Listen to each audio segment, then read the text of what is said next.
Hi guys, so today we are working on a Pure Gym padlock.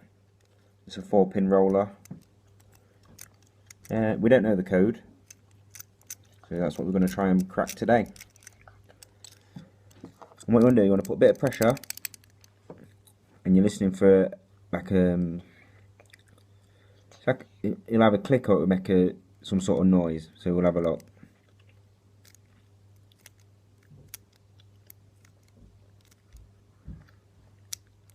Ding ding ding. Yep, did you hear that? So you just keep rolling around and you'll ding ding ding ding. Yeah. This one's being a bit difficult. Ding ding ding. Yeah, slightly hear that one. And the last one it should just roll around and open itself right up, and there you go. So you're listening for the ding ding noises with the Pure Gym padlock, so that's how you undo them bad boys.